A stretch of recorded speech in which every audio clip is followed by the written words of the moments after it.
Hey everybody, this is Harvey Sluggo Wasserman. How you doing on January 29th, 2024, back for the 164th or 5th, I can never remember which, Green Grassroots Emergency Election Protection Coalition Zoom call. We've got a full agenda as usual, starting with 25 people. We're going to talk up front with a guy who's running for the Congress in Silicon Valley in California, who was policy director for Google, of all things. I'm getting the phone here, make sure we get him. We had a magnificent discussion a few weeks ago with Nick Carderas, brought to us by Kamala Reese, and I read his book, Digital Madness. It is really astounding, the impacts that we don't think about that have come to us from the digital mega monsters. And Ahmed is a candidate for Congress in Silicon Valley. He was, as I said, a program director for Google. So we're going to start with that after we take a look at our guidebook. I see Ahmed Mustafa, you're with us.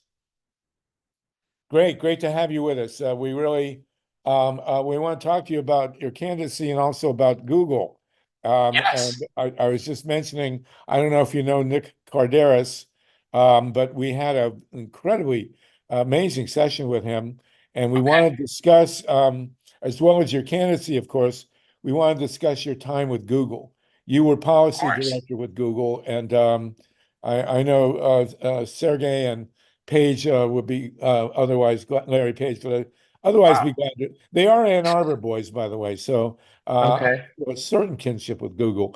We're then going to go in the second half hour. We're going to be with Tim Judson from the Nuclear Information Resource Service. He's going to talk about there's really amazing developments at the Nuclear Regulatory Commission that everybody should understand.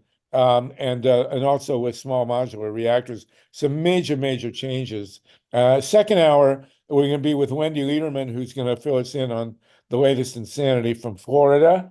And we're going to have Mike Bowers, a great environmentalist, with us.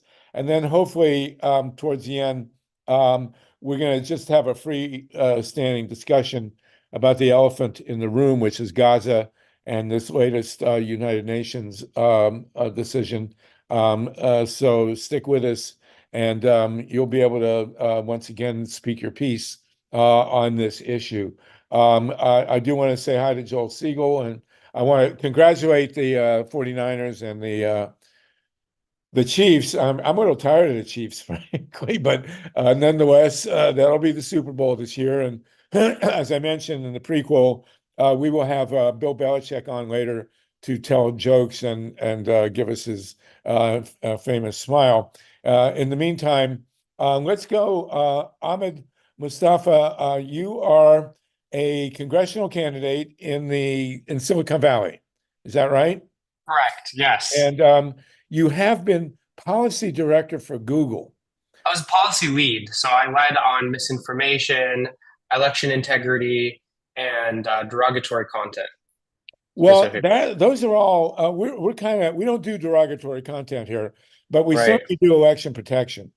Right. And I will let you speak your piece, but we had, as I mentioned in the prequel, we had Nick Carderas on. We also had Dr. Epstein on to talk about various issues having to do with the impact of the internet. Dr. Correct. Epstein was brought to us by Camilla Reese, um, uh, pretty much implied that Google, how should we say it, loaded the dice maybe, or seemed to favor certain candidates, and that's very controversial, more controversial than many of the other topics. At least as Hmm. controversial as the Middle East, amazingly enough. And Right. so, Ahmed, I do want to introduce you as a candidate. What is the district number you're running in? District 16, which includes Half Moon Bay, Palo Alto, Atherton, Saratoga, Los Gatos. It's a very unique district that covers a lot of the Bay Area, but not necessarily in like one like kind of circular piece. It's a very long and kind of like cylinder looking Okay. district. Yeah. So how does it feel to be running in a district where half your constituents are microdosing? Sorry, I couldn't resist that. Well, let's talk about Google now. Okay. We've never had anyone who actually worked for in a high position in one of the major digital giants. So can you tell us exactly what you did and what the political ramifications were? By the way, I should mention Keith Ellison, the Attorney General of Minnesota, was scheduled for today. I'm sure you all know that. And he at the last minute has to postpone. We will be rescheduling him. But we're really thrilled to have Ahmed with us and then Tim Judson. So Ahmed, tell us, what is the nature of what Google does that reflects on our political and our content lives here? Well, I think Google as a company, right, they don't want to take like specific external political stances. They want to have like the number one important thing for Google is to have a quality platform for its users, right? And so from Google's standpoint, I think some of the biggest and most difficult questions is how do you ensure a fair platform, specifically within elections, which is naturally very contentious? How do you ensure like that these policies that are launched from the company, specifically when it comes to like I was working specifically with monetization policies, like when you have somebody at Google who is like a YouTube content creator or any kind of advertiser, how do you ensure that your policies are fair and strike the balance between what they're trying to promote and the kind of lines that we as a society don't want to kind of breach into, right? And so those are some of the big questions there with regard to misinformation, with regard to election integrity and climate change. Google as a platform itself would not, and I don't speak on behalf of Google. Let me just make that very, very How clear. how long has it been since you worked at Google? I left in December. Oh, so that's last Yeah. month. How long Yes, were you yes. there? I was there for about 4.5 years. Wow, amazing. Yes. That's Yeah. really amazing. Yeah. So It was, you left basically to run for Congress. I left to run for Congress, so there would be no conflict of interest because of the kind of work that I did specifically, which is, again, elections integrity, misinformation, derogatory content. All of these kind of factors, whether it's election integrity or not, they do have implications and they do have crossover. And so I think when it comes to these matters, like there should be a clean break. And I wanted to really focus on my specific race and the values that I wanted to have without implicating the company because I am my own individual and I don't speak for Google. I don't represent them. But I do have a lot of context and information for how can we, especially in this age of AI, and I think that is the thing that's scary, right? We all have looked at the news, and today I can actually make a voice in your likeness right now, in your image, in about a minute. Literally, all it's going to take is a minute. I can recreate your voice and start perpetuating things that say that this is you, this is who you are, and create like a fraudulent character in a matter of seconds. And if we don't have people in Congress who actually know how to handle and know how to do this without kind of well, there's two kind of elements here. Like when you're writing regulation for this, you don't want to gatekeep the technology to be within the top companies. You want to allow like some of the smaller businesses, the new startup companies to be able to thrive. So you don't want to create the type of regulation that will gatekeep. But at the same time, you want to have the guardrails in place such that anytime there is a sort of AI generated content, that we can automatically tell that this is AI generated, that this is not a human voice, that this is an AI voice. And like there's solutions, there's real solutions that day one in Congress that I would be able to implement in order to mitigate these risks because I've worked with these companies, because I understand how they work.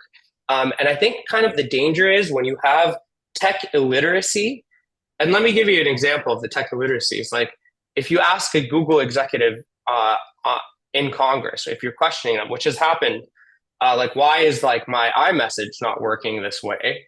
The Google is like because it's an iPhone and we don't control that, and like that's the level of tech illiteracy in Congress, and we shouldn't have that. We should have people that know how to protect us, who know the harms and can directly kind of answer these questions on how do we implement these guardrails and put them in place without stifling innovation. And I think that's key here. Well, what is it exactly? And we have the most heated discussions we've had. We started 4 years ago in April of Mhm. 2020, Right. and we started with election protection. So Mhm. I am really curious to know, what does Google do that relates to election protection? Well, I can't say some of the like things internally what it does, but I think some of the things Google has been public about doing is creating absolute transparency when it comes to elections here in the United States. Like every single ad that is related to an election, every single citation of an election candidate is in a transparency library for Google. And let me give you a crazy example of this. Let's say Kanye West runs for president. Every video I thought he ad, did. like I'm not going to speak for Google whether they classify him. Google doesn't, anyways, in that regard, if Kanye West is a president, Google technically would have every single mention of Kanye in an ad specifically in their transparency library, right? And so that is the sophistication that Google kind of carries and will uphold with regard to their transparency thing. Again, I don't speak for Google. This is based on my knowledge of what's in their external content, to be clear. But that's kind of like that's how the policies function essentially. And with regard to elections integrity, like I think Google also has like a set of guidelines that don't necessarily only apply to elections, but they apply to everything, right? Because I think the danger about election ads in particular is they're naturally contentious. There's always going to be a winner and there's always going to be a loser. And when it comes to running an election, so the level of derogatory content is heightened. The level of like graphic content you'll see online, that's heightened. The level of potential misinformation, just because of the industry itself, is heightened. And I think like with regard to this, that increases the standard for which like these tech companies have to pay attention to ensure that these other kind of policies, which aren't elections, but when they cross over into that category, that they are handled completely from the get-go, that we do not like favor any certain party, whether it's a Republican Party or the Democratic Party or like specific local like unions or super PACs, et cetera, that everyone is followed by and abides in the same standards and is treated equally. And that's always a challenge, right? That you treat everybody equal. And I think Google, I don't speak for Google, again, to be very clear, but tech companies, that's the standard that they have to abide by. They cannot be in a world where there's any kind of bias. And so Okay. they're trying to eliminate that bias. Well, there has been a giant a controversy over whether Google specifically, I'm sure you're aware of this, that Google was accused of specifically favoring Hillary Clinton and Democratic candidates. And Mhm. a study was done which drew more response than any other thing we've had on these calls, Wow. angrily denouncing the idea that Google could have put their thumb on the scale. Now, Mhm. by the way, I want to introduce, we're joined by Hanya Jodat, who's a great campaigner. Really nice to see you, Hanya, and your campaign manager, who has slipped off my screen somewhere, is also with us. So I wanted to introduce these folks. Where is your campaign? What is your campaign manager's name? My campaign manager is Adrastus Oh, de Silva. Adrastos. There you are. Right. Adrastos de Silva. Good to see you both, Hanya and Adrastos. And so tell us, Amin Mustafa, and again, this really got people wildly Mhm. involved. Has Google put their thumb on the scale? And if they did so, how would they do it? Again, I don't speak for Google, but to my knowledge, no. That is not what Google does like on purpose. That is not something that they would ever want to do. I think Google specifically is committed to fair elections. But I think again, it's the nature of how things happen in the election cycle, right? And so anytime, for example, I mean, you can imagine what would happen if like you had someone running for Congress and all of a sudden all their ad spend gets cut off because of a policy violation. Oh no, they're biased against me. They hate me. They want to lose. And like that sort of a story can build heat pretty fast in the press, especially like I think you have to look at how like these companies naturally monitor their content. They are, I am not sitting here like, you know, in defense of big tech. I do want to have responsible policies to regulate big tech in a responsible manner. So I'm not defending anyone, but I think the notion that Google or Facebook or some of these other big tech companies hold any bias, and I'll give you a really good example of why they don't or why they wouldn't want to, like naturally, is kind of like it's a little bit of a stretch. I'll tell you this, like because the hit to the brand of a company like Google or Facebook is far worse than any kind of penalty that they could ever face. Because if you look at, I'll tell you, how many of you like if you think about it, like Facebook is a company that has kind of had a huge hit to their brand. I think many of us would agree, right? To the point that they not only changed their brand name, but also if you ask people who use Facebook, if you ask people who quit using Facebook as a result of the hit to the brand, do you still use Instagram? Do you still use WhatsApp? Many of those same individuals will say yes, which means that they actually trust the product, but they do not trust the Facebook brand. So they trust it's the same company. WhatsApp is the same company as Instagram. It's the same company as Facebook. They work in the same buildings, but the hit to the brand was so deep that not only did these companies start to invest in people like me who are policy leads and junkies and attorneys and all that stuff. So they started to invest in so much headcount to kind of mitigate these brand risks. They also, Facebook itself changed their name to Meta. Yeah. And that is so expensive. Like that whole thing is, a slap, like, I think the EU has like put like penalties of $5 billion on Google, $5 billion on Facebook and Meta in the past. And 100% those $5 billion penalties hurt.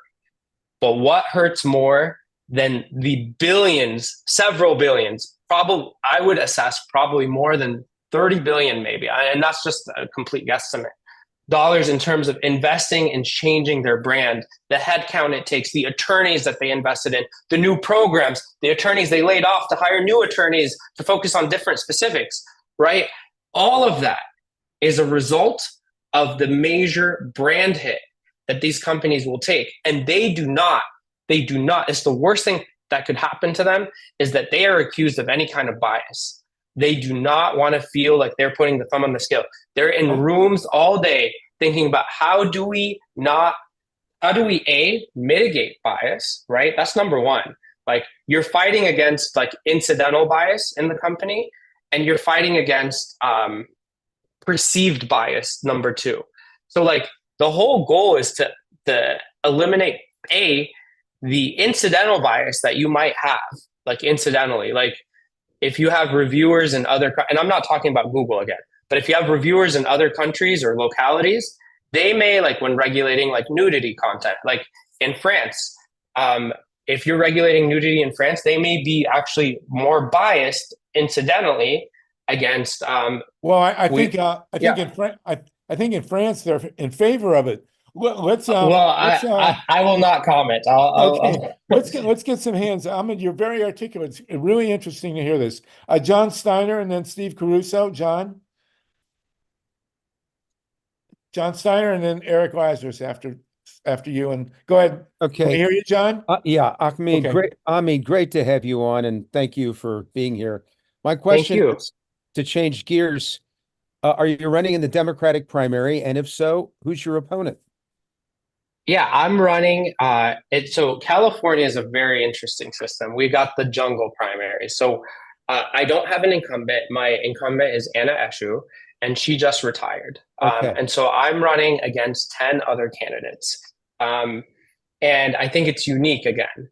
Like in my specific race, there's other candidates with like tech experience, right? Like I ran my own tech company, but I'm the only candidate in my race with actual big tech experience. And I think that's a big difference because I see how these companies function on the inside, and I think I can understand like how do we do this in a manner? How do we regulate in a manner that doesn't stifle the innovation, that doesn't stifle the jobs, that actually like increases um, the competition from the startups? Because that is like brings And, us like competition. That's the best thing for Okay. America. and how is the primary going, and what kind of support are you getting, and what do you need from us?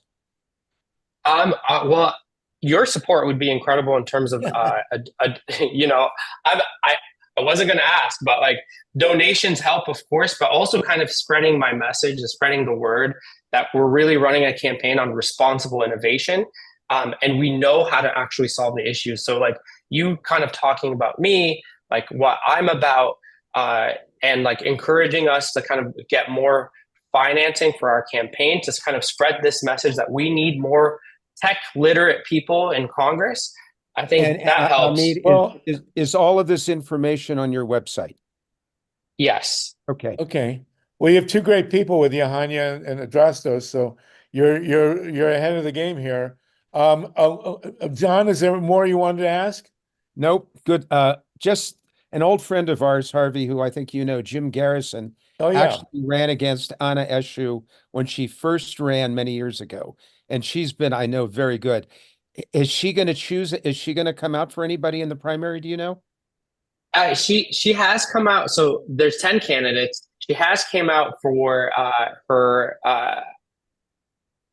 she has came out for a colleague of hers who's Joe Simidian. So Okay. you may So have a little this bit is of an your uphill first run battle. for public office? Yeah. This Okay. yes. Let's get like I say, this has been an incredibly hot topic for us. Thank you for that, John. And I want to say thank again Camilla Reese who brought Nick Carderas on. Are you familiar with Nick Carderas's work, Ahmed? Very briefly. Okay, well, you should look at his book, Digital Madness. Absolutely outrageous. And I hope you'll stay on when the call is over because I need some help with my iPhone. Anyway, Steve Caruso, and then Eric, and then Mike, and then Lynn. Steve? Aqua, great to have you. The last minute, of course, too. One of the recent things, back to Google, sorry, but there's, well, actually two things. AB 83, which is trying to limit foreign money influence via Citizens United. So they're saying anybody that's got foreign ownership beyond a certain percentage cannot donate to PACs. It has to be citizen led. So Mhm. that is a great step forward if we get, it's happening in California, AB 83. The other thing is Google AdSense also is like a machine. Obviously, all this is AI. The computers are doing the work. You can't put your hands on everything and control everything. Back through the back door at Google AdSense, people are taking advantage of the sales, the money, the marketing. These are bad actors getting through and doing that work. And I think the human intervention part of it has to be expanded. It's just like anything else. You got robots, you got people that have to take care of them.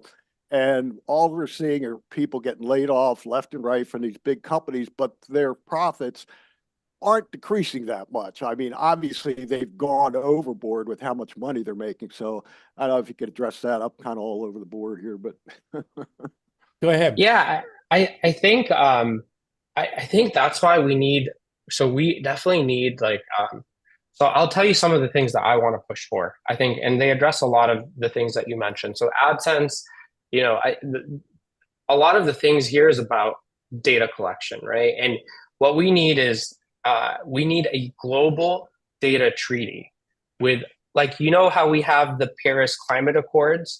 We need something like that for tech. that all the country, like, of course, like not every country is a great faith actor in the Paris Climate Accords, right? But like, we need something that every company signs on to every country signs on to with regard to specifically like AI and data. International And standards. Yeah, go ahead. international standards, and we need the treaty. And the United States of America, you know, the leader in technology, and the leader also when it comes to the internet and even just freedom of expression, we need to lead the charge on that. And so, like right now, the leader is the EU, and I think the United States of America, the place and the birthplace of the internet and technology, should take the lead on this. And we should create this global treaty and be leaders again in the world. That's so that's a big deal. That's a very big deal. And I was curious, you were talking about AI. Is it possible to force a labeling of AI so that if yeah. something Yes, comes on? yes, it's possible. And that's like, so there's three things that we can do. We can create a national hash database to kind of have like a code at the end. And the database, basically, if there's a match on anything that you want, like a video that you upload on Twitter, it would automatically detect the AI. The second thing is something called digital fingerprinting. Now, this is the case where, like, you know how you can take a picture of a picture? You know, yeah, you take a picture or like a screen recording of an audio. So in case there's nothing on the back end, like a hash, right? What we can do is have something called digital fingerprinting, which it's invisible to the human ear and invisible to the human eye. But deep inside, for example, on the pixels, a machine will automatically read super clearly, this was detected, this was AI generated. Or in the sound, when you hear it, it'll say this was AI generated. And the reason why we can't let, like, for example, just the big companies and have the guardrails to this is my roommate, my housemate in California right now. He has launched a Y Combinator backed startup that does live dubbing of your voice, right? And I'll get to this using AI. Why is this important? So he has a big startup company, like, bless him, I hope his company succeeds. That if I am saying, good morning, this is Ahmed, on your end, if you're a French speaker, you'll hear, bonjour, je m'appelle Ahmed, right? And the AI detection on your phone, digitally, hearing the noise instantly, should be able to hear, like, in its own version, like, this is AI. And that has to be able to be detected to detect deepfake scams. And the third thing, of course, is encryption. And I think encryption is, but these like three are very easy solutions. And we have to be able to incentivize our startup companies to not only just like participate in AI, because AI is a good thing, it can be used for good, but also beyond that participation in AI, we have to invest in these startup companies to actually like regulate and kind of come forward and not just be in stealth mode. Because I asked my housemate, I asked him straight up, I'm like, did you implement digital fingerprinting? No. Did you put data encryption on the back end to detect AI? No. Did you add hashes? There's no national hash database, so no. Why not? Because I don't have time to do that. I'm trying to win now, right? He's in a startup company. He's competing against Google and these big companies. He has to win now. And so we have to incentivize those companies to kind of come forward and implement these things. And of course, and you know, in the world of a lack of antitrust enforcement, he's not just competing against Google. He's hoping to be bought out by Google at a certain point. Right. That's how the game works, right? That's true. Listen, we're joined by Tim Judson from the Nuclear Information Resource Service. I don't know, Ahmed, how much you're in touch with the nuclear issue. Tim, Ahmed is running for Congress in Silicon Valley, and we're deep in a tech discussion. I hope you can stick with us. I know you're very tech savvy as well. And then we're going to talk about the latest developments in the atomic energy industry, which are just really devastating. Eric Lazarus, go on in, and then Mike Hirsch, and then Feinerman, please. Are you unmuted, Eric? There. Testing 1, 2, 3. Can you hear me? Yeah, good. Okay, so I just wanted to report back. I had some email interchanges with Dr. Epstein. And, he referenced, 450 pages of testimony. And I'm like, I just need a journal article where you actually explain the method you would use to show that, let's say, Joe Biden's website shows up higher than his article about this in Breitbart. Well, that could be because the New York Times references the Joe Biden's website and doesn't reference Breitbart as much. It might. How would you know if it were biased? What is your methodology? I'm not saying you're not collecting the data. How are you analyzing the data? And I've emailed him repeatedly, both at his email address and the one he says, if you want references to my articles, email here. I never get anything. So until he actually responds and explains the methodology, and then I've got friends who are statisticians, and you yourself, Ahmed, may be qualified to look at a scientific paper and say, do these statistics look good? But it's obviously worth billions of dollars to Google not to be perceived, not to get what happened to Bud Light happen to them. Well, the search is still the core of what they do. It's not. They don't make a lot of money on Google Docs, right? I think they make the money. Well, yeah.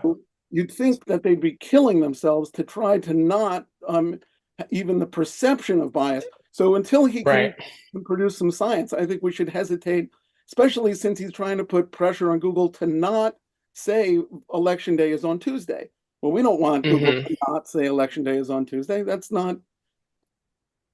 Yeah, I mean, there's the very nature.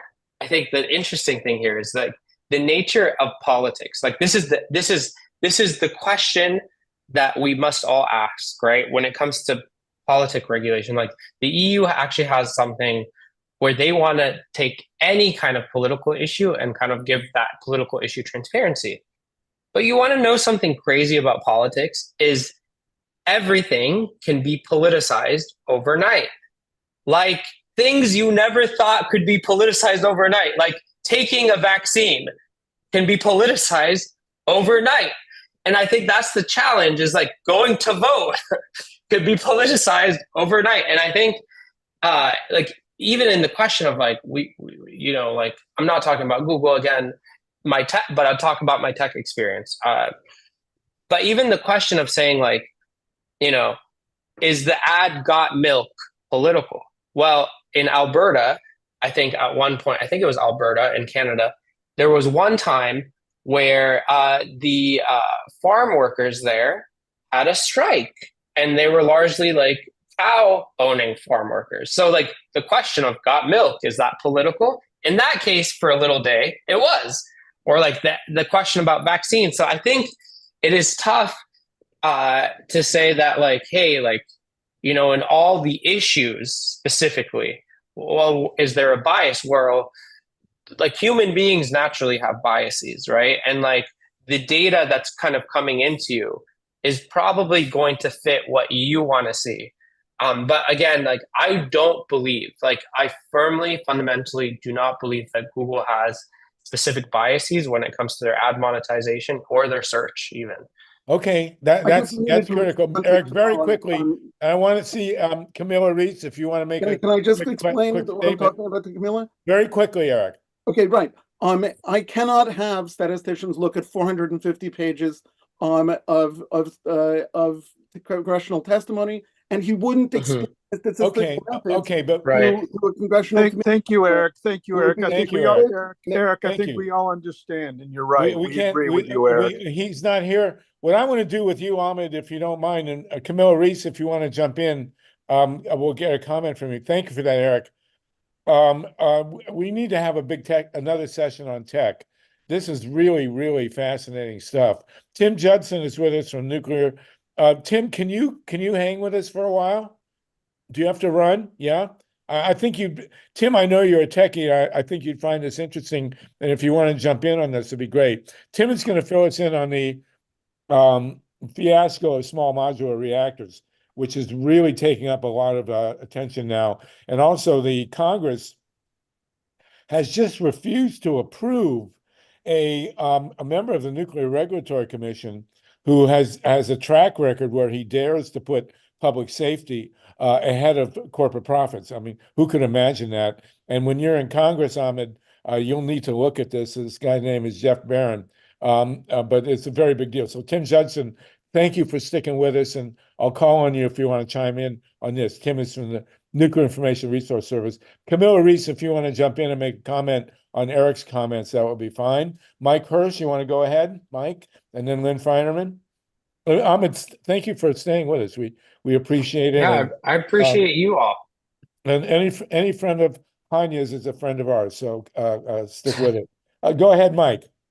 I just have a few real quick questions. Progressive Democrats of America does endorse candidates for Congress. We're very active with a lot of potential voters and activists in that district, but we have some very strict criteria, one of which is to support Medicare for all and agree to be an enthusiastic co-sponsor of that legislation if elected, specifically the legislation that Pramila Jayapal has been championing for the past several Congresses.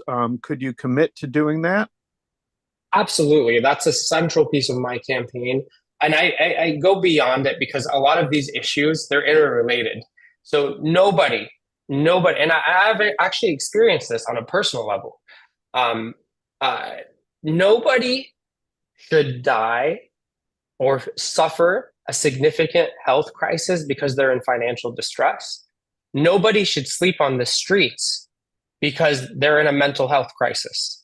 And I think we had to do better as a country when it comes to that.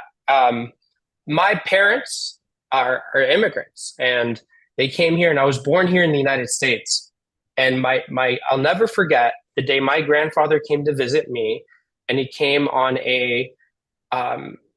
here on the flight. He tried to get travel insurance, and he didn't qualify because he was 82 years old. And here's the thing. I found him on my bed presenting with stroke-like symptoms. I called my friends who are doctors, and they said, take him to the hospital immediately. When he got to the hospital, he started to regain consciousness. And the doctors told us that his heart was beating at 23 beats per minute. Jesus.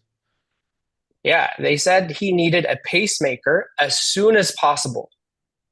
And my grandfather, having fully regained consciousness, I was like, well, how much is this going to cost? And they said $300,000. And he said at that point, I'm not going to put my children and grandchildren in debt just to live an extra 2 years. And I'm an attorney, and I know a lot of people who are doctors, so we were able to figure something out. But the question that I asked myself is, how many of those were afraid of the system? How many of those people who are undocumented ask the same question and walk out of that hospital? Yeah. The other question, of course, and thank you, Mike, for that. The other question. Oh, Sluggo, I have a follow-up. Oh, what's that? Mike, I have a follow-up. I do want to insert, and we have Tim Judson here, what your position is on solar energy and nuclear power, especially Diablo Canyon. But go ahead, Mike Hirsch, please. I'm the National Communications Director for PDA, and I just wanted to comment on your website. Overall, it's excellent, as would be expected from somebody like you who knows his way around technology. I would ask you to specify that you support Medicare for all as opposed to affordable care, and also regarding affordable housing. The question is affordable to whom and under which conditions. We're, as Progressive Democrats of America, we use terminology specifically Medicare for all and housing as a human right. So if you tighten that up a little bit, I think you'll get some more clarity. And again, this is just language. There's nothing bad in what you have on your website. It just, I think, would benefit from a little bit more specificity. And we'll change that today. Thank you. Wow, that's well, you great. need to be directly in touch with Mike. And I assume you're posting. I don't look at the chat, but I assume you're posting in the chat the link to your website. I will not cross-examine you right now about Diablo Canyon and renewable energy. Hanya knows my feelings on that, and if you need an education, we'll give you one. But we will. I am Okay. going to. You're great, and I'm going to convene. We want to get Nick Carderas back. We want to get Dr. Epstein back. We know that Eric and others have had a lot to say about this issue, which is really fascinating. And again, I do need help with my iPhone. If you can come over after the call, that'd be great. Lynn Feinerman, please. Lynn, by the way, we have 56 people on the call, and Ahmed, we are live streamed. We are rebroadcast on a Progressive Radio Network, and this interview is posted permanently on our archive, so you can always use the full video. Lynn Feinerman, please. Lynn, by the way, is a very influential talk show host. It's great to have you on with it. Go ahead, Lynn. Thank you. That's kind, Harvey. I'm going to ask you, Ahmed, if you were a representative already, would you be a co-sponsor and or be signing on to Cori Bush's ceasefire proposal? Yes, I would. I know that, I would say this, like, I would, and my vision is that, every child in Israel and in Palestine should have to wake up tomorrow morning and think about homework and the toys that they have, and not necessarily about rockets and how to survive without any family members. And I think that the best thing in terms of security for the state of Israel is a sovereign and a Palestine where people have problems to think about that are not necessarily related to life problems. And so I would support that. Oh, very good. Thank you. Camilla, I'm trying to unmute you. Camilla Reese, if you want to pipe in, we're glad to have you speak. Oh, there we go. I think I got you unmuted. Go ahead. I just want to make sure that covers Lynn's question. And Camilla, Lynn, are you good? Okay. Yeah. Camilla Reese, please. Camilla. Yeah, hi. Oh, no, I just wanted to say what I had put in the chat, which is that for anyone looking for Dr. Epstein's research, you don't have to go through those 450 pages, although it is submitted to Congress, although their studies are in there. But they're published in peer-reviewed prestigious journals from the PNAS Proceedings of the National Academy of Science and the PLOS They're, difficult journals to get published in, and you can look, you can find them on Medline or ResearchGate or other places. Just go look for them. Or they're in the 450 pages submitted to Congress. So do they explain the methodology that Dr. Epstein uses? Thank you. I'm not sure, Ahmed, if you're familiar with Dr. Epstein's work, but it was his presentation was quite impressive, as was the fury that came after it. So this is good. Camilla, is there anything else you want to speak to? Nope, that's it. Thank you. Okay, thank you so much. Ahmed Mustafa, you want to give us? I will work through Hanya and your staff and make sure that you're fully informed on the energy issues here that are driving us in California. We are desperate to shut the nuclear reactors at Diablo Canyon, where I spent 3 lovely nights in the county jail in the 1980s. You're welcome to join me, by the way, if you want to go back there and stand at the plant gates. And we do have Tim Judson, who you'll need to be in touch with, who is at the Nuclear Information Resource Service. Hanya will send you stuff on that as well. So Ahmed, if no one else, we do have 56 people with us, and you are being live streamed. You want to give us a summary judgment here?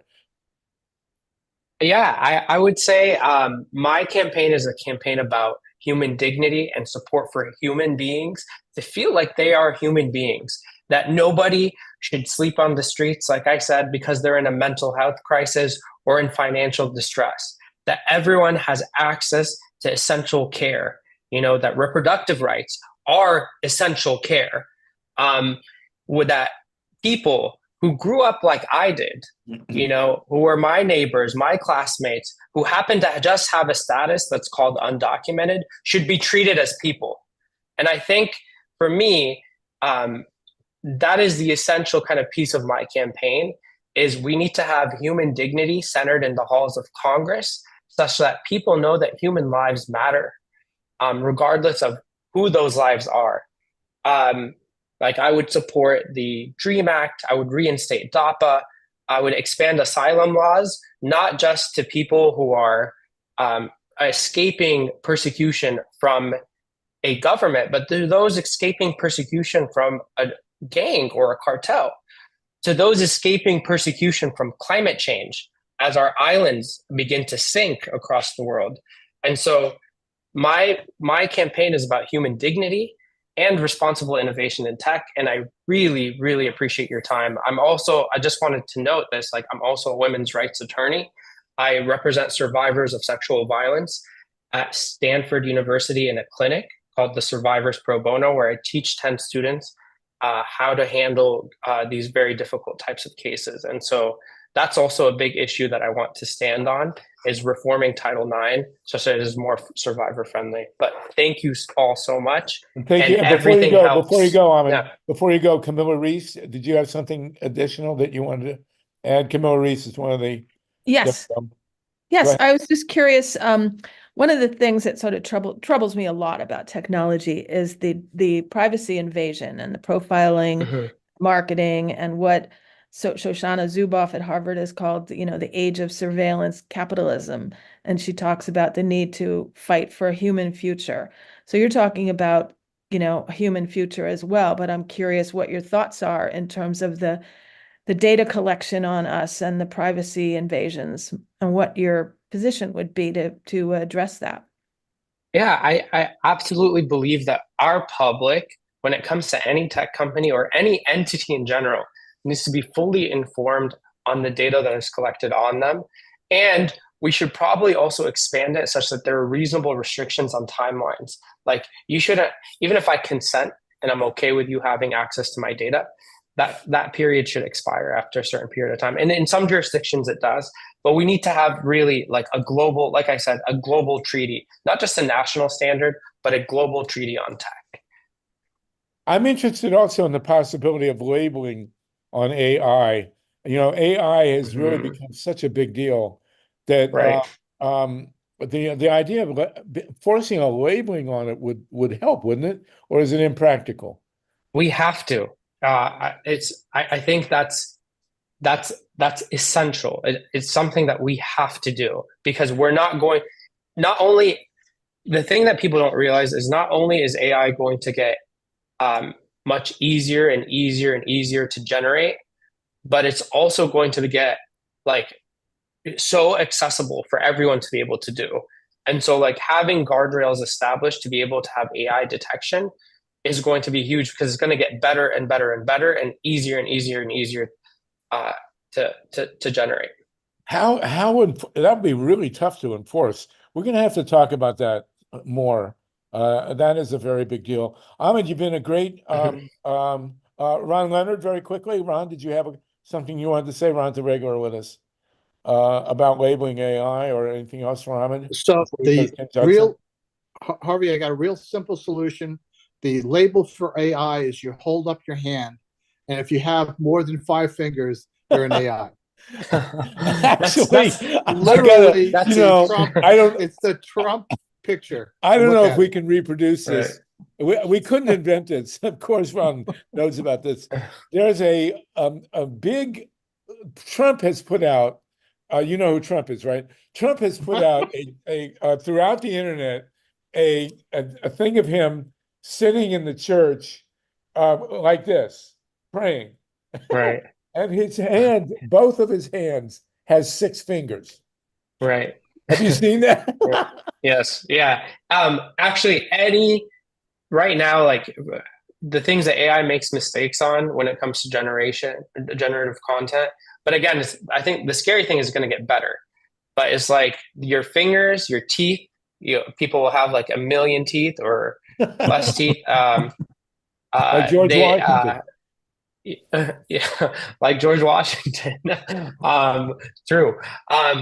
And so, but this is our first iteration, right? This is just the beginning, and it's already so good. So not only is it going to be more accessible, like I think the scary thing is like we're hearing about the deep fakes, about the voices, right? About people being presented as their son or their daughter and calling for fraud scams. We are already, because I can do this right now, and I can literally bring it. If you invite me on another meeting, I can do it to one of you all.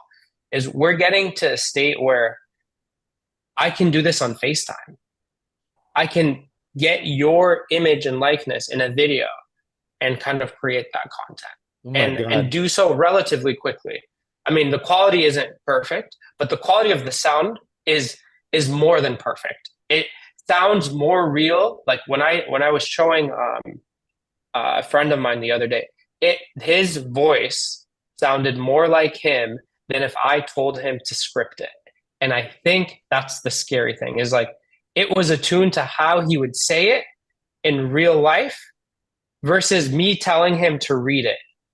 And I think that is what's really terrifying. Wow. Camilla, is that a legacy hand, or did you want to add anything else? No, I have another question. I hear Tim, you that Tim Judson, we'll get you in a sec here. Go ahead, I Camilla. hear you that you think that people should be informed about what's being collected on them, and there could be restricted timelines. But I'm just wondering if you think there's any way for people to either opt out of the algorithms and the tracking, or one thing that I know has been proposed is that in order to create more competition in search, because Google controls about 90% of search, as I read, so they're incredibly powerful in terms of the data generation about us.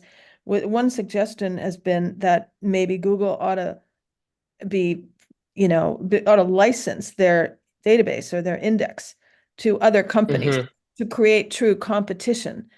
And I did hear that Google had already experimented with a couple companies. One was in the Netherlands, where they licensed their database, and that company was all about privacy. I think it's now been bought by somebody else, and I don't know the current status, but they were all about privacy. So they had a niche. And the idea is that if their database was made somehow on a fair basis open to others, that there would be all these niches that would serve us better in all different areas of interest, including privacy, those who want privacy. And like in a lot of ways, you can already opt out, and I think you are allowed to do so, and you have rights against these companies to have them delete your information.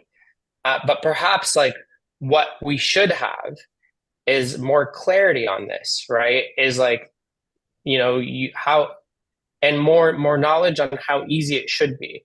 I can kind of like, if you invite me back, I can kind of give a better rundown of all of that, and like how, like when it comes to data, you can kind of protect yourself and have that data be removed and such All as right, well. we will invite you back. Consider it done. We'll see if we can get you on with Nick and with Dr. Epstein. Of course, when you come back, you will get a full lecture on renewable energy and shutting down all the atomic plants, which is what we're going to go to next. So thank you very, very much for being with us. Thank you for coming, and good luck with your campaign. And you Thank you very much. You can also, when you come back, explain that painting behind you. I'm still trying to figure it out, but it looks very intriguing. Oh yeah, I mean, this is there's a long story behind it, so I'll give you the All right. rundown as well. When you come back, you'll tell us. Thank you very much. Okay. Really great to have you. Thank you all. Take care, We have everyone. 57 people with us, and we also have the great Tim Judson. Tim is with the Nuclear Information Resource Service. This is a special few moments here in the history of nuclear power, because the Congress has been presented with a nominee for the Nuclear Regulatory Commission. Tim, do you want to explain to us how this works and what the significance is of what they're doing to Josh Barron? Well, it's actually done, Harvey. So I think we can talk about it in the past tense. And I actually need to jump for another commitment at 6 o'clock, so we can do this rapid fire style. All right. But yeah, so the Nuclear Regulatory Commission is the federal agency that that was created to regulate the safety of nuclear power plants and radioactive waste in the U.S. And there's 5 commissioners on the commission. They're appointed by the president. There's supposed to be a balance of either two Republicans and 3 Democrats, or vice versa. And one of the commissioners who's been there for the last 10 years and really has been one of the most consistent voices for safety, as opposed to sort of what the industry wants, as far as rolling back regulations and standards, has been this Commissioner Jeff Barron. His term expired last June. Biden put his name forward for reappointment at that time. But essentially there's a whole sort of onslaught of lobbying by the nuclear industry to roll back the Nuclear Regulatory Commission as a safety regulator. And they really sort of used Barron's reappointment as kind of a lightning vein for pushing this narrative that the nuclear industry in the U.S. is just overregulated, and that that essentially the NRC needs to be defanged in various ways. And so there was the nuclear lobby succeeded in getting 4 Democrats in the Senate, including Joe Manchin and Kyrsten Sinema, to say that they would block that they would block Barron's appointment. And so last week that became apparent, and now Barron's appointment his nomination has been drawn back. And so we may be in a situation now where it's going to be hard for the Democrats to even nominate a 5th commissioner before Biden's term is up. And so we've essentially got a Nuclear Regulatory Commission that's sort of potentially stalemated between Democrats and Republicans. Unfortunately, what that means in reality is that we don't have a single voice on the commission who's a consistent advocate for nuclear safety. And then things are sort of, then the commission is likely to backslide on the essential issues of public health and the environment and environmental justice. Unbelievable. Tim, you've been at this almost as long as I am. I'm very, very sorry. I want to apologize for going on so long and not having, I thought you had more time. So we will have you back to go into, we can do it next week, actually, because it's a critical juncture. I get into small reactors, and there's lots of stuff to talk about for sure. Yeah, really, and we're right in the heart of a major sale job. I think that the industry is giving up on big reactors, but these small ones are a total myth, and people have to understand what we're dealing with here. But the loss of Josh Barron, I mean, we've had so few voices over the history of the Nuclear Regulatory Commission. They even give the public even the slightest respect. This is really devastating. Well, and this also isn't the first time that a commissioner has been drummed out of the NRC for advocating for nuclear safety. A decade ago, it was the chairman, Greg Yachko, who had the temerity to vote that they shouldn't issue a license for the construction of the Vogtle 3 and 4 reactors while the design hadn't been completed yet.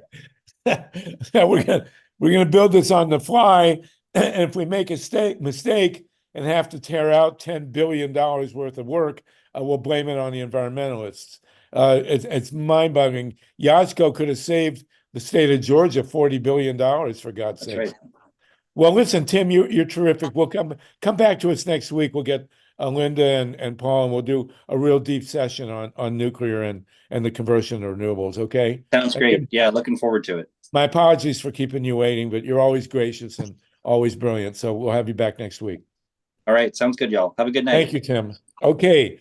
Thank you, guys. We're at the top of the hour.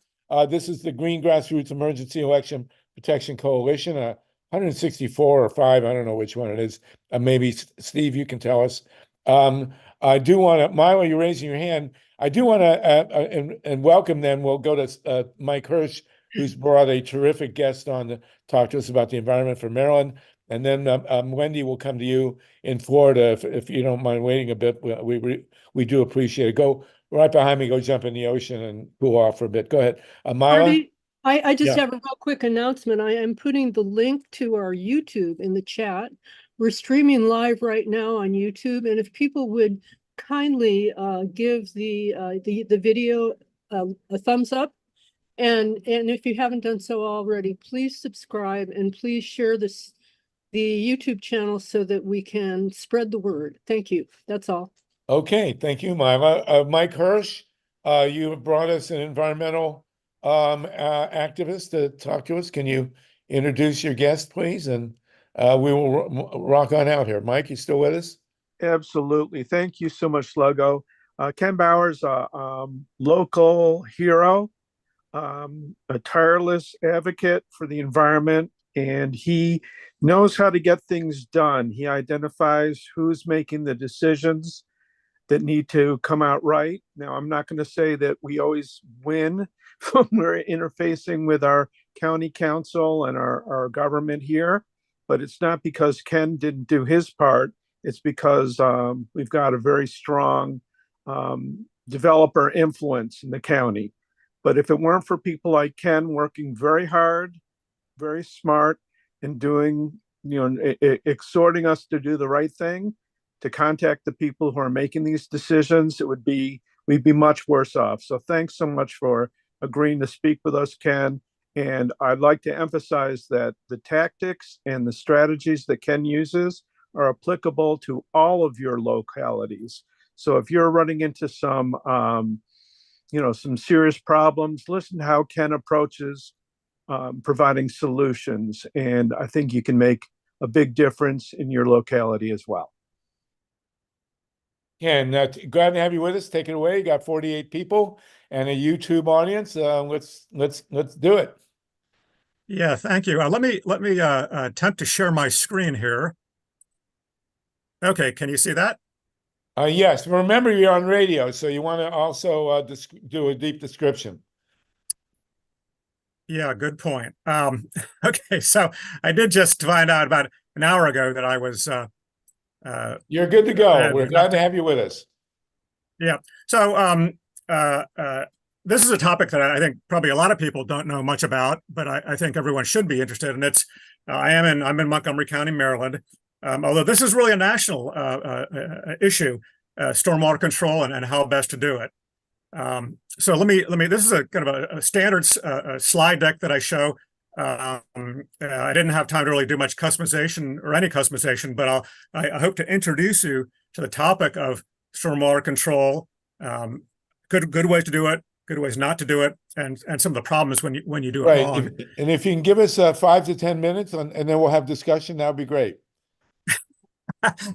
Okay, I'll cut my presentation from 60 minutes to 5 minutes.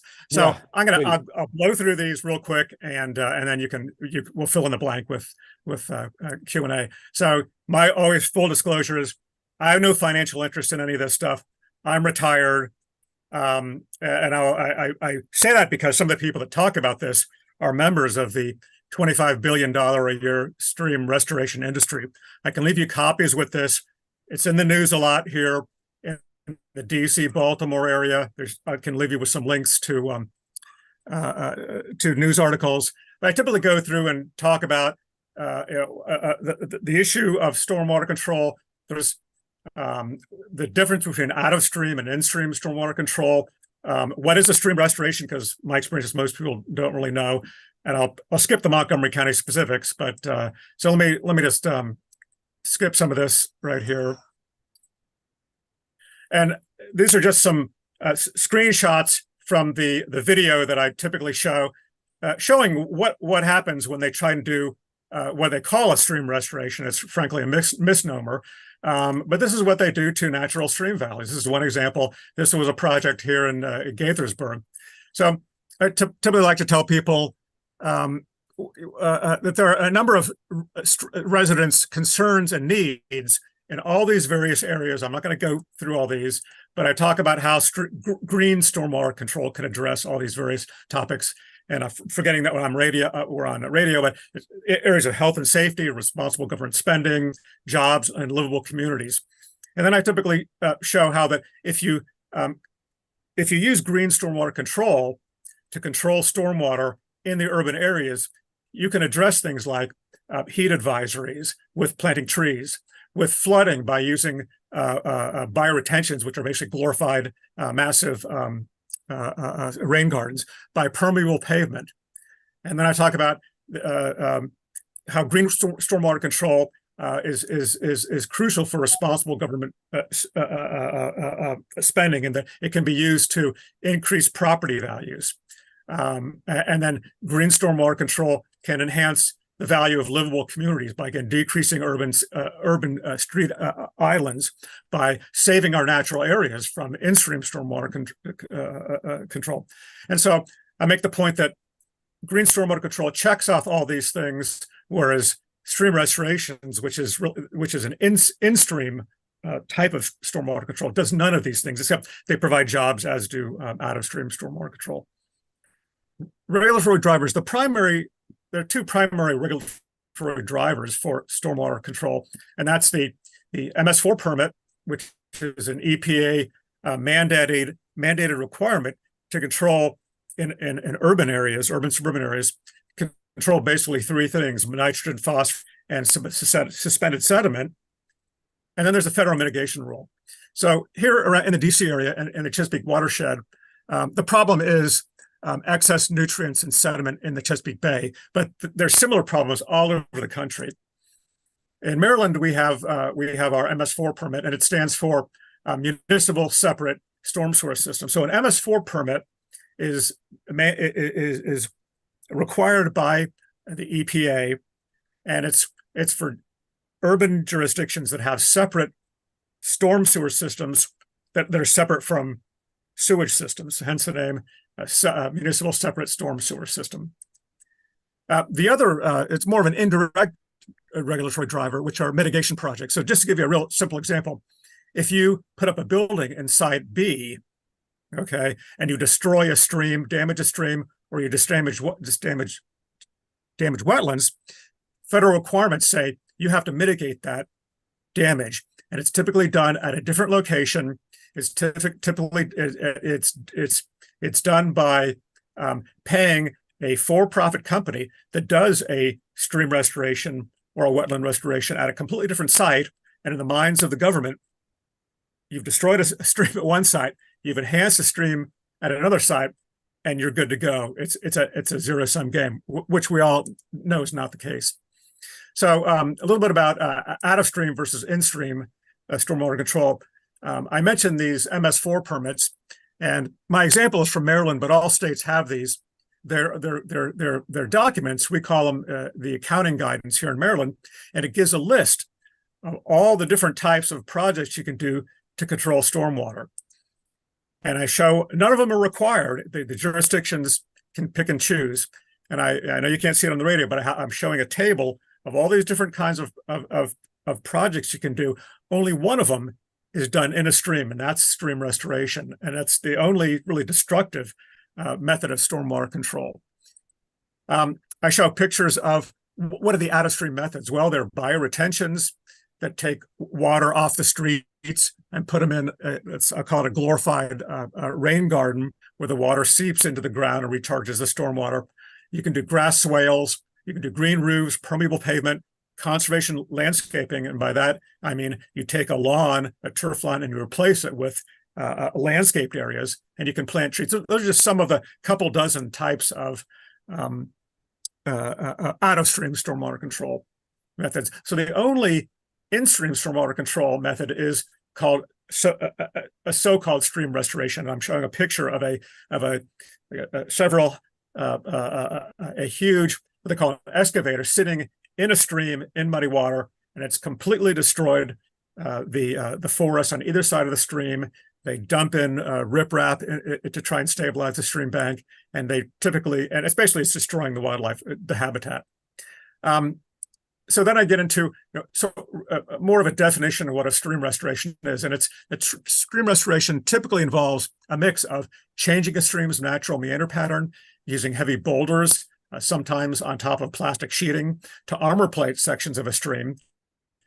It can involve scraping away the stream bank and forest soil, dumping fill material into the stream channel to actually raise its level. sometimes clear cutting a stream valley and then removing tons of soil to lower the stream valley closer to the level of the stream, and sometimes filling in the stream channel and actually moving it to a completely different location. And the point I make is I want to emphasize that these are not infrastructure protection projects. I'm not against them. No one's against protecting exposed sewer lines, for example. But people confuse those kind of projects, infrastructure protection projects, with a stream restoration because because these sewer lines a lot of times happen to be running through a stream valley. And I go through. I'll kind of skip this. There are different kinds of stream restorations, but they all are really harmful to the environment. One of the pictures I show is the industry and jurisdictions like to say the benefit of doing a stream restoration is they call it reconnecting the stream valley, the floodplain with the stream. And the problem is that then allows all the pollutants from upstream, instead of being treated before it gets into the stream, it washes it into our floodplains. So how is that helpful? Let me just jump in here. This is really fascinating, as I knew it would. And we're dealing with and thank you, Mike, for doing this, getting this set up, and thank you, Wendy, for your patience. We will get to Florida, which this kind of devastation is common. In LA, Los Angeles, there is one wetland left on the ocean, and it's called Ballona, Ballona. And there is a proposal for a $250 million so-called restoration. And we've been able to fight these guys for years. It's some really great activists here in Los Angeles.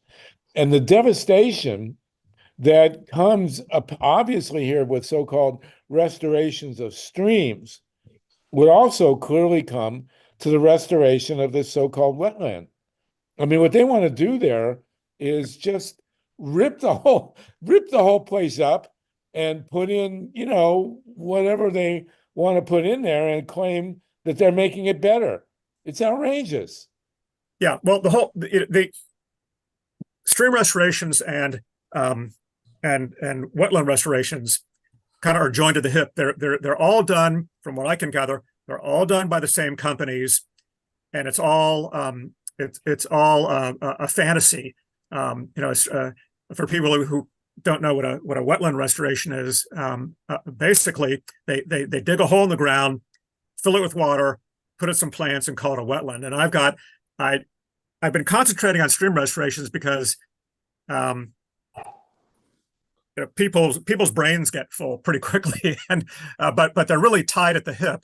And I've got a set of if anyone wants to contact me, a set of research papers I've found that says neither stream restorations nor wetland restorations work. To say that you can destroy a stream or a wetland at point A and create a net new stream or restore a stream or create a net new wetland at point B just scientifically doesn't hold water. I think we all probably on this call know that in our gut. Well, it's reminiscent of that famous line from Vietnam, where a commander was bombing a village, and he said, "quote Well, we have to destroy the village to save it."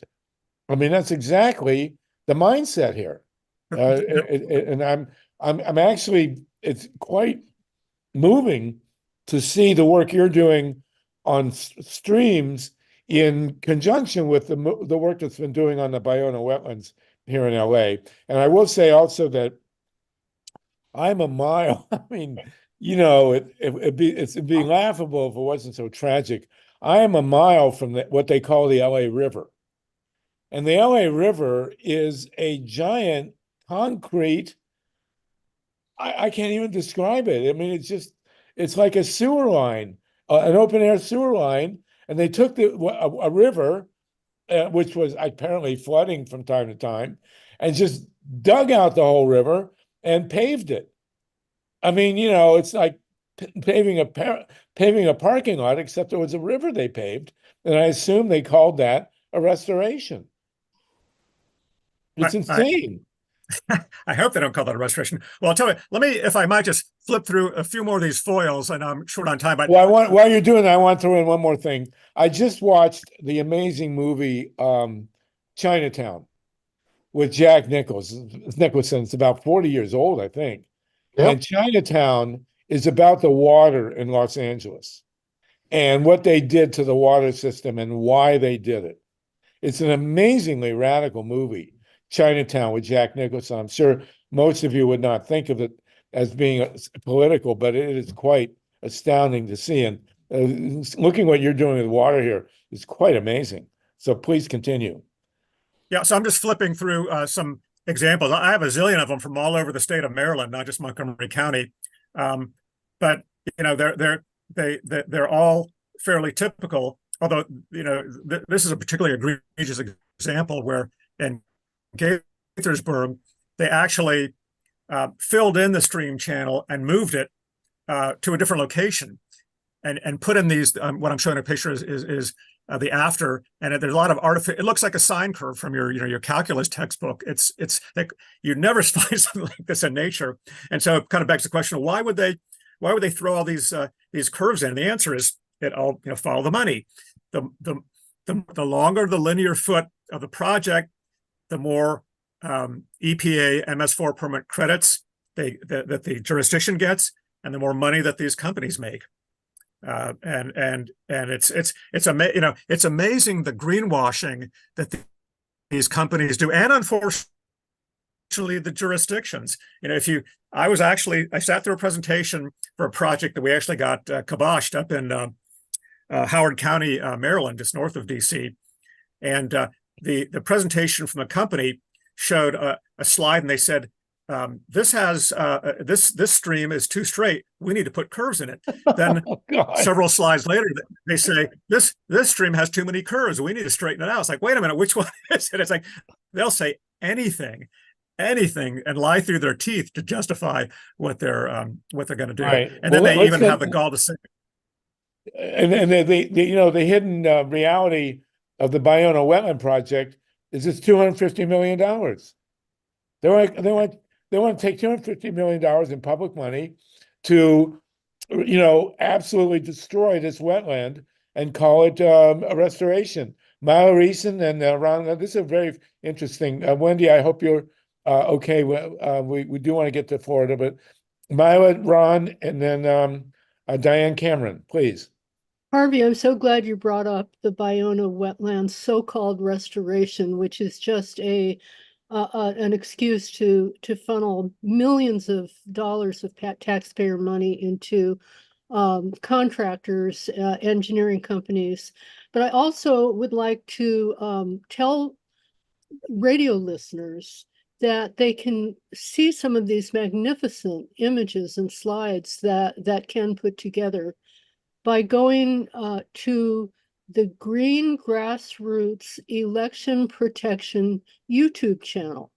All of these slides will be yours to watch, and they are really important to see. So go to Green Grassroots Election Protection if you're listening on the radio, and please subscribe to our YouTube channel, give it a thumbs up, and look at these fantastic slides that Ken Bauer put together showing this extraordinary destruction of natural streams and calling it restoration. Outrageous. Thank you. It is. It's lethal. Absolutely lethal. Ron Leonard, thank you. Ron Leonard and Diane Cameron.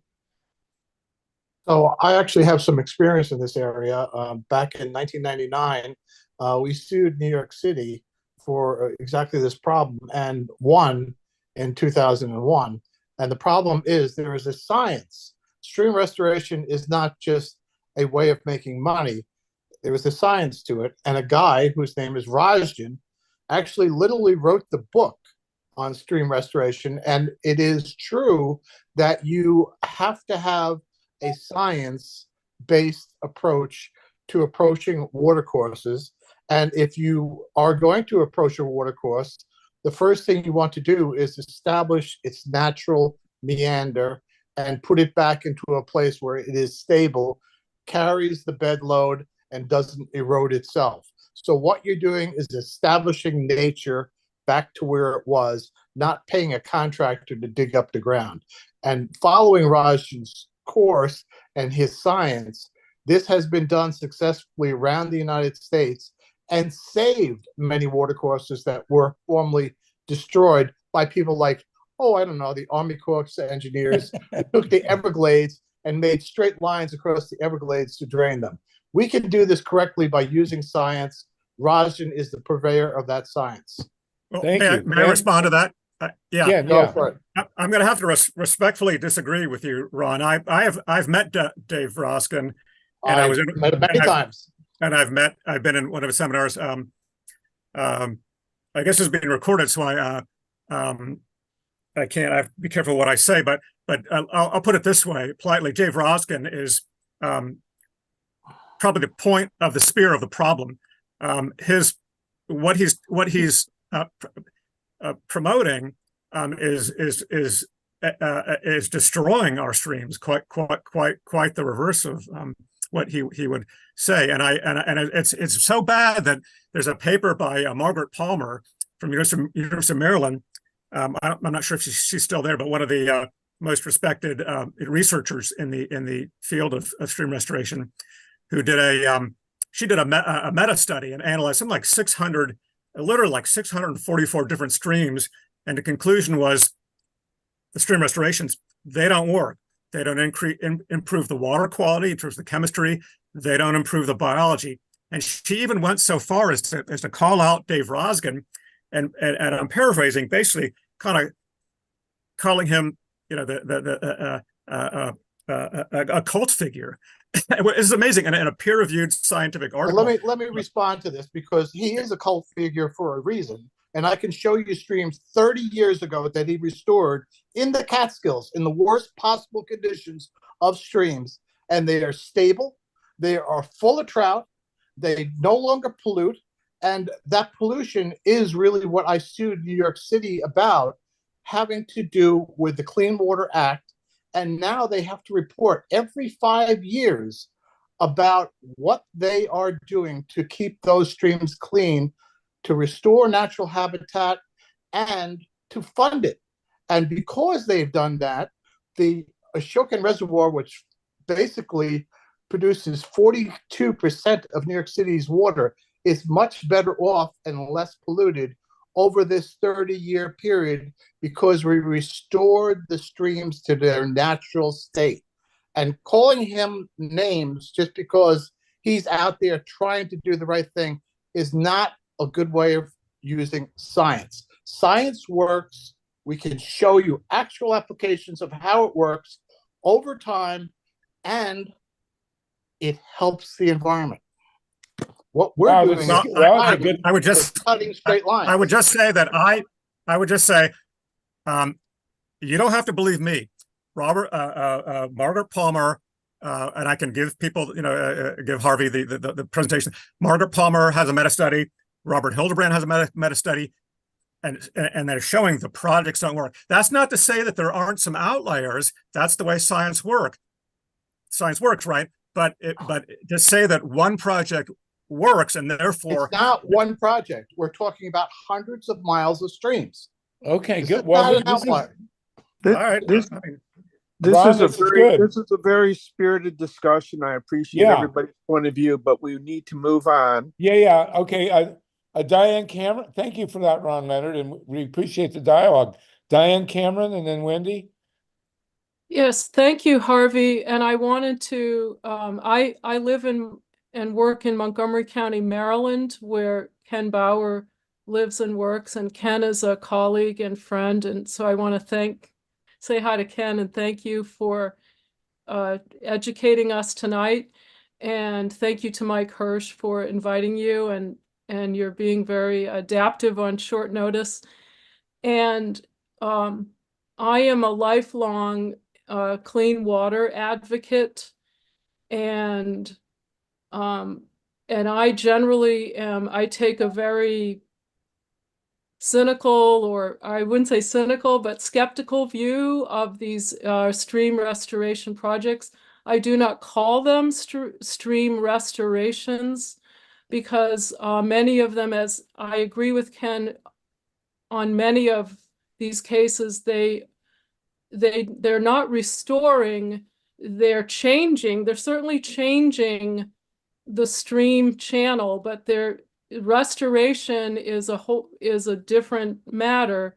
So I call them stream engineering projects because it's a more accurate and neutral term.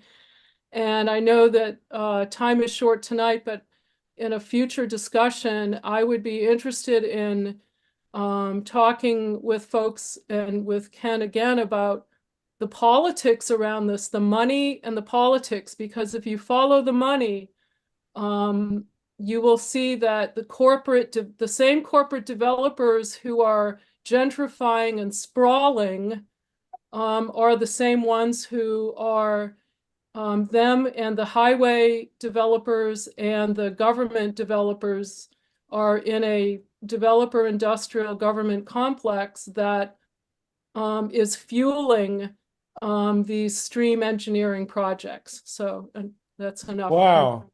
Yeah. You know, when I heard we were going to discuss stream restoration, and this issue, it didn't occur to me to be so controversial. It's great. Ron Leonard, thank you for introducing that. Ken, it's a really fantastic presentation and a huge issue. Obviously, this is a multi-billion-dollar industry. And of course, our rivers and streams, as well as our wetlands, are at the core of our ability to survive on this planet. Wendy, did you want to say something, Wendy Lederman? Thank you. Yeah, I'll chime in. And I want to thank Ken also for this great presentation on such short notice and for being with us and doing such a great job with it. We really, really do appreciate you being here. Thank you. And Yes. Diane as well. Yeah. And Diane, I appreciate what you just said about calling it engineering. I think that was really poignant. I'm in Florida, I'm in South Florida, and you know, I'm in another policy group and we're looking at like why the Army Corps of Engineers has such a major role in things that like the EPA should be doing. And it's just like this, because, you know, you mentioned the Everglades was mentioned before, and it's like the man versus nature. That's what it was all about, draining these systems. And it's taking like a century to get it back to its natural courses. So I definitely appreciate the work that you're doing around that. I wanted to bring up, and I also just wanted to say that, you know, in Fort Lauderdale and Miami, if it rains, like even regular rain, people can get stuck in their houses for hours or days sometimes. So this discussion is relevant in a lot of places. So I wanted to bring up, there's this book, Green Amendment, but by my dear friend and friend of the show, Maya Van Ross. She's an environmental attorney, and the kids' climate suit that was just won in Montana, where they were able to use the constitutional standing of their state constitution to protect the environment, rights of nature, right of people to have access to nature, because that state has a constitutional Green Amendment. And so in the chat, Mike Hirsch and I were just discussing how perhaps we can link you guys up with her. We could have a Zoom here or elsewhere on how to implement green amendments in your own state. In Florida, we have one for right to clean water. But I highly recommend the book, The Green Amendment. It's forthegenerations.org. And all proceeds go to the movement, which I think is highly fascinating for you guys. And I just commend you on your work and hope we can follow you. And thank you. Also, I worked for years with the Everglades Foundation. And, you know, of course, the Everglades is a huge deal, a totally unique ecosystem in the world. Ken or Diane, I wonder if you have any experience with the Everglades Foundation? I don't have experience with the foundation, but I spent about 6 weeks in the Everglades canoeing on a couple different trips by myself, which I'm not necessarily proud of now, but when you're young, you're invincible. But Everglades, I'm familiar with all the huge issues. Well, we are at a future.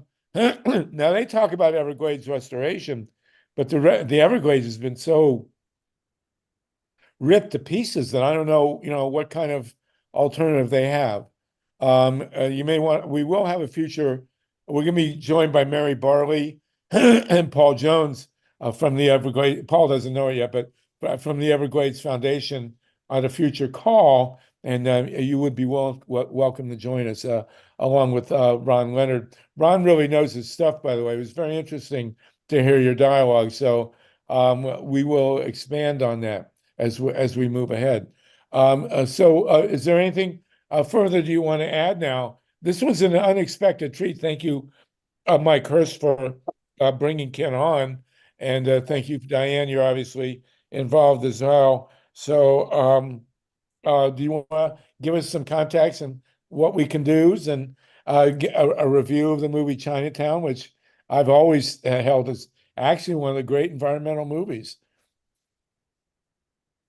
You're asking me? Yeah, go ahead, Ken. Oh, well, yeah, I'll just wrap it up. What can you do? All the comments are great, and I know it's a controversial topic. I do think that we need to be driven by the science and direct observations, and I think I am. But in terms of if this is it's such a huge issue, the stream restorations, because it's impacting some of the only remaining natural areas in urban and suburban jurisdictions are stream valleys, and if we lose those, we've lost everything. So what can you do?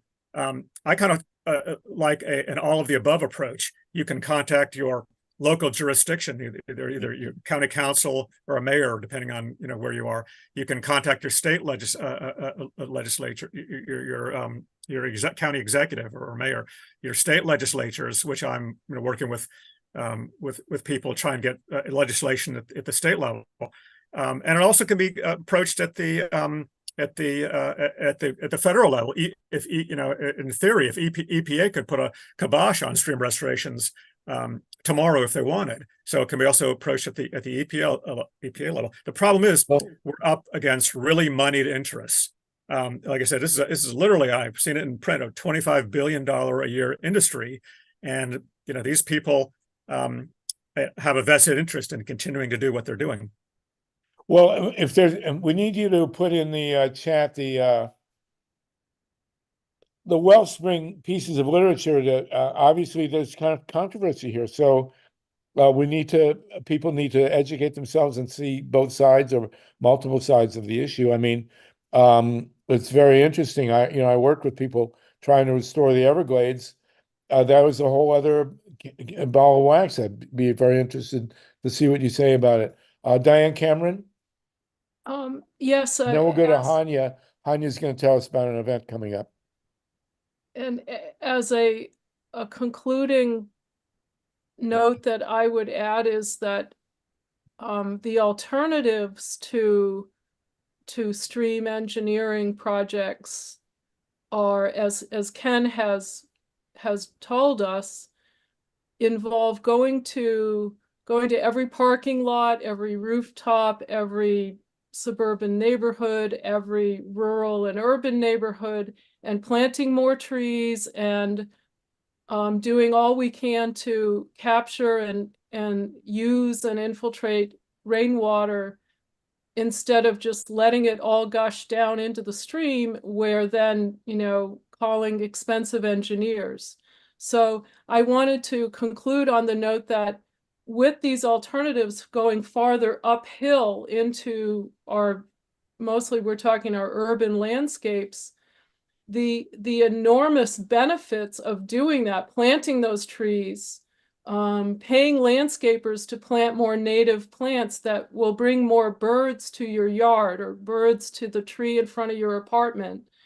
And the benefits of that are so enormous that economists haven't yet even quantified it yet. But the quantification we have shows that they're enormous. But I'm just saying we've barely scratched the surface.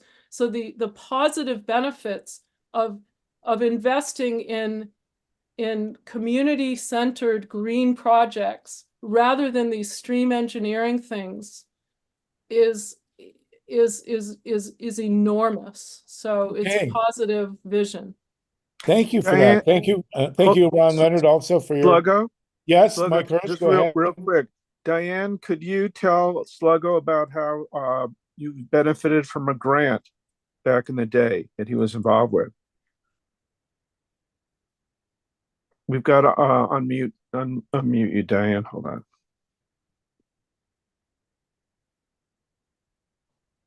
Yeah. Yes, thank you so much Harvey, for the Muse concerts.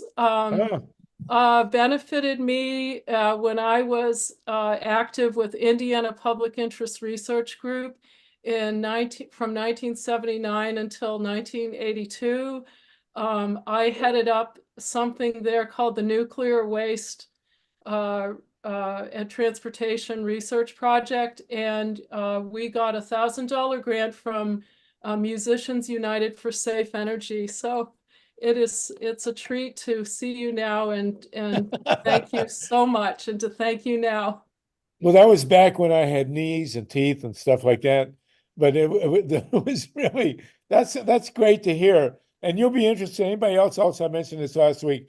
Diane, email me. We just made we're in the process of making a documentary film about my commune and my communal farm, and how that led into the formation of Muse.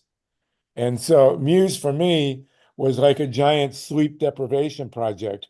But it was successful, and you'll be very interested. Anybody else also email solartopia@gmail. It's a 2-hour rough cut of a documentary that explains a lot of where Muse came from. I'm really glad you got to use that money. That's fantastic. I got to share that. If you'll write me a letter explaining what happened and how the money helped you, I will get it to some of the artists who, Bonnie and Jackson, who did that. They would get a real kick out of that, and I would too. Okay? I will write to you. I will That's write you that letter, fantastic. Harvey. Completely With out of the pleasure. blue. Unbelievable. Fantastic. Ron, Ken, this was a great presentation. Ron, thanks for jumping in. Mike, thanks for setting this up. An unexpected avenue. Who knew that we would be talking about water restoration? But it's really, really interesting and obviously vital. So thank you for that. Hanya, you came back. You wanted to make a quick announcement, then we can go to Wendy Lederman, who's going to confirm that if you're smiling about Florida, you haven't heard the bad news. Go ahead, Hanya, please. Oh, I gotta unmute you. There you go. There. Hi, just want to send all of my gratitude to this group, especially Harvey and the rest of the organizers and Mike Hirsch and the entire team here for allowing an opportunity for our candidate to speak earlier, Ahmed Mustafa. He's definitely a brilliant young man, and we definitely want to make sure that we support him fully. In addition to that, as some of you know, my work in politics, I've been a consultant, and I've always worked for congressional members, especially the progressive ones, to make sure that their campaigns are funded, especially during a time where AIPAC and organizations like AIPAC have vowed to put in $100 million against our squad members who are pro-democracy and really pro-ceasefire at this point, right? Which is something that I hold very near and dear to my heart. This Saturday coming on February 3rd, we're hosting a joint fundraiser for Representatives Jamal Bowman and Cori Bush, who will be in the Los Angeles area, in addition to another fundraiser February 4th, which is being organized in Orange County by a group of Palestinian Christian leaders in the community. But PDA is one of the co-sponsors of the February 3rd event, which will be at 11 a.m. in Venice, and I'll share more information with you here. I do wish that everybody does contribute some small donation to this fundraiser, simply because we want to make sure that, again, just like Mike said, yes, we do need to protect the squad, especially because, unfortunately, our politicians are being bought and sold, and we see the result of that in forever wars and lack of attention to our own communities here and our own backyard. So just want to make sure, just to note to everybody, if you do have some income that you've set aside to donate to these candidates, whatever you do donate is going to be split between the two. For example, if you're going to do 500, 250 goes to Jamal Bowman's team. Cori Bush receives about 250. And I think at this point, they are the two who are in most danger of losing their seats right now to, whoever's AIPAC is running against them. And they're the most in need of protection at this point. So if you live in the Los Angeles area, Venice area, please do attend. We would love to have you make a donation. You know, I always urge folks to, you know, set aside maybe, you know, what they Okay. would for a coffee a day, right? And then if you do not live in the area, your donation still means the world to us, especially if you can help support this fundraiser in particular. So I have shared the link here, the Act Blue page. You can make your donation here. If you do live in the area, please do come hear them speak in person. I've been in the presence of both of them on many occasions, and I have to tell you, Representative Bowman is just so incredible to hear. He does remind me of Senator Turner when he speaks. So you know, it's really wonderful and powerful. If you don't, any amount that you give goes towards a good cause. We protect the squad and make sure that they're back in Congress to fight for us, and the Okay. values that we hold dear to our hearts. So thank you. Okay, thank you. Much appreciated, Hanya. We appreciate that. Also, by the way, 14 of you did donate to the grief call, and we appreciate that. It's very helpful, very significant. So any small amount is appreciated. And Hanya, again, it's good to see you. Thank you so much. And we're going to go now to Florida at the speaking of wetlands and wetland restoration and rivers. Wendy Lederman, our woman on the scene in South Florida, has suffered through the return of Ron DeSantis from the campaign trail. And also there's a lot going on in Florida. So, and we want to keep in touch with it as we do from Ohio and other key swing states. So Florida, our person on the scene in Florida, Wendy, can you give us an update on what's going on there? Sure, there's plenty, and I want to thank Hania for the campaign you guys are running. It sounds really exciting. We need more grassroots candidates, grassroots funded everywhere. So planting the seeds for the rest to follow. So yeah, there's quite a lot, and there's going to be more to follow. In Florida, there's a bunch going on with the corruption in Miami, which, I mean, you couldn't even make this stuff up. There was a commissioner that was just ordered to pay $90 million to a business owner that he had weaponized the entire city against. Some of the main, I want to say, architects of the anti-gay, like whatever falls under the gay spectrum and umbrella, there are certain forces that attack them. And there's a power couple that was just caught in a menage a trois when the man tried to rape the third party. And these are the people that are trying to protect their children from homosexuality or whatever. So there's that. I do want to touch on some dirt, I guess, I picked up on DeSantis after his campaign just blundered all the way till the failure. We are still stuck with him until 20 in the sunshine. So after his gubernatorial race, he still had like $1 million in donations left over. So when he started running for president, he used that money to seed a super PAC down. And this super PAC obviously can take all kinds of donations larger. Wendy, we're having audio problems. Let me ask you, can you turn off your video? Maybe that will help. I think we're having a bandwidth problem. I with your just did. audio. Does this help a little bit? Is this Yeah, better? go ahead now. Let's see how that works. Go ahead. Here, let me go in the background. Okay, cool. I just moved a little bit. So so he set up this, they can take independent, they can take unlimited donations, right? And so this super PAC was just and with Wendy, you're probably going to have to call us on the phone. You're breaking up. campaign finance rules. Wendy, you're breaking up on us. I can't, can you hear me now? Yeah, we can hear you, but you keep breaking up. I don't, I'm All right, I'm go closer ahead, to keep the talking. router Let's now. see if it works. Okay, thank you. Sorry. So so he just had this sorry, I had to grab my notebook. So there's the super PAC, right? And they're meeting with the campaign staff, which is really like not legal. like the two entities aren't supposed to combine over campaign finance rules. Like you can't have a super PAC with all these major donations meeting with your campaign staff.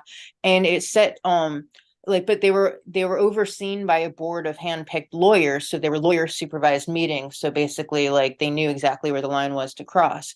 And it was the first time that a major campaign quote ceded so much of its operations to an entity it could not legally control. This is all coming from a Washington Post article. The title of the article is in the other room. So this PAC funded almost all of the campaign ads, the field programs, including a lot of travel and events, and it included paid door knocking. But by November, 5 senior officials had quit.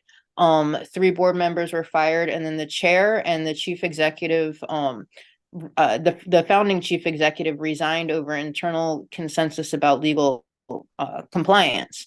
And apparently people close to DeSantis, this is quote, people close to DeSantis made other efforts to use unregulated money to further expand this complicated web of groups revolving around the DeSantis campaign. One was a nonprofit that doesn't have to disclose its donors, and then they would send money to another nonprofit that specialized in gathering small donors. So they were able to collect a bunch of data that could be sold to clients like the campaign. So that just really highlights the conflicts that is like setting a precedent for other campaigns to just do all this financial trickery. And then further on DeSantis, there's last summer there was one article about a car crash that revealed that government vehicles were being used for his presidential campaign. Our awesome Representative Anna Eskamani says that he's just using state resources to boost himself politically. It makes you wonder how often state vehicles and public employees are being used for out-of-state campaign events. CNN revealed that the Florida Department of Law Enforcement says that he spent $8 million. This was in August of last year. $8 million of taxpayer funds went to personal security on the campaign trail. Rick Scott, in a whole year, spent $2.5 million compared. So again, like I said, that he's with us till 2026. So this is the precedent that it's setting for campaigns and what other people can do. But if DeSantis is willing to go this far to manipulate the system for his own gain, remember we have what's called a state guard here in Florida, which was he resurrected in 2022. It was a private militia that there's a law from World War II that allowed the governors basically to enlist militia. The law that was like sitting there collecting dust, and he funded it with a couple $1 million and said it was going to get 200 volunteers or whatever. Now it's up to like I think 1,500 volunteers and $100 million budget, and it's like being filled with people like so you law break it up a little enforcement bit to send again. troops to the border.